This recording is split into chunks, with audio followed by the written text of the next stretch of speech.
Fala pessoal, tudo bom? Vamos lá, vamos continuar então? Vamos continuar nossos estudos de física do segundo ano.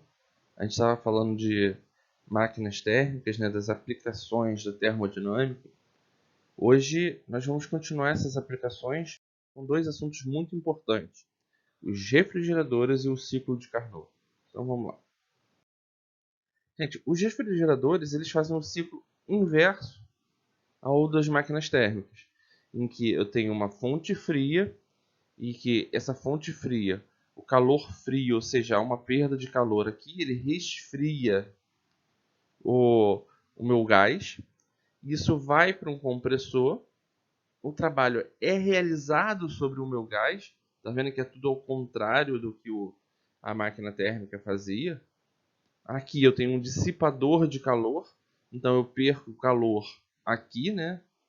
E ele volta para uma válvula e faz o ciclo aqui. Isso é o que a gente chama de uma máquina frigorífica ou de uma bomba de calor.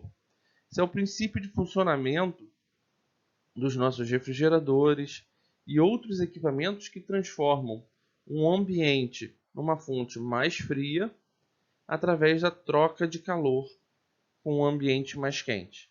Ok? É o que a gente pode notar, por exemplo, na nossa geladeira.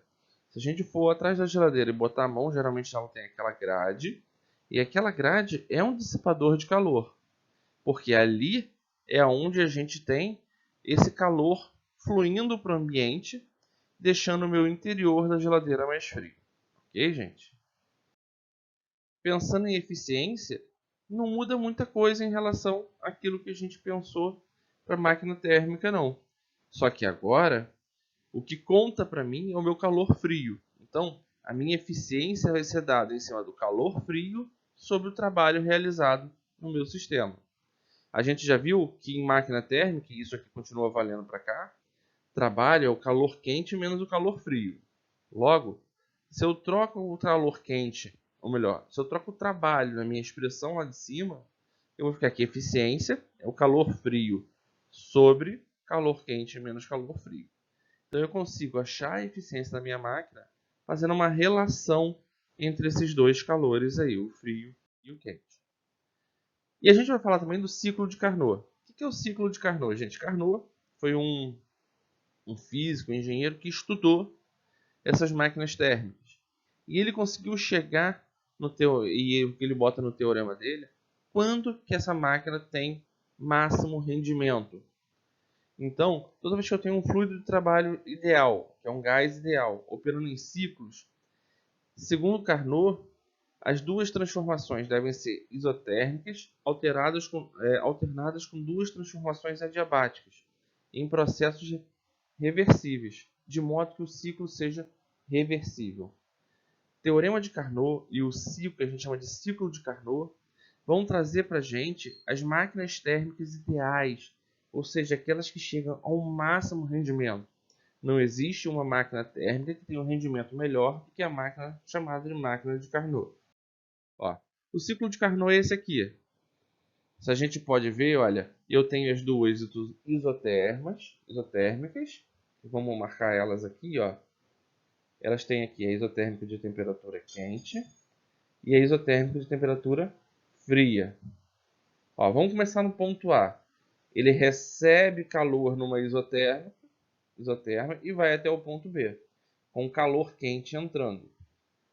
De B para C, ele faz uma expansão adiabática, ou seja, não a troca de calor com o ambiente. Depois ele faz uma compressão aqui, essa compressão é isotérmica. E depois ele volta com uma compressão adiabática. Pelo sistema, ele me dá aqui ó, todo esse processo. Uma expansão isotérmica, que é do A para B. Então, ó, de A para B, ele sai de um volume para o outro. Olha o volume aqui, ó, o volume rosa aumentando.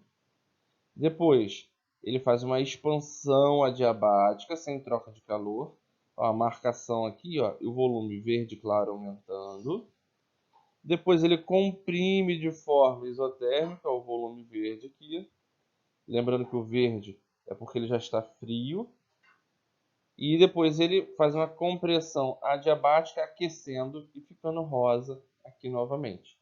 O ciclo de Carnot mostra isso para gente. O que é importante no ciclo de Carnot para gente é que a gente pode relacionar a quantidade de calor frio sobre a quantidade de calor quente é exatamente a mesma da relação de temperatura fria a temperatura quente.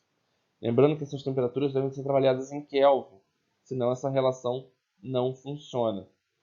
E aí, se eu tenho essa proporcionalidade aqui, se eu posso escrever essa expressão aqui, o meu rendimento da máquina de Carnot, que é o meu rendimento máximo, eu posso escrever ele também em função das minhas temperaturas.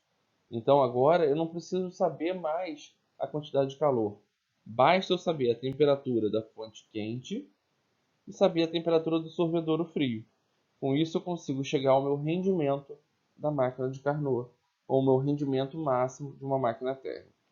Ok, pessoal? Com isso a gente encerra o, o conteúdo do nosso segundo bimestre. Nos próximos vídeos, nas próximas semanas, a gente vai ficar fazendo exercícios e discutindo essas situações. Obrigado, gente. Até o próximo.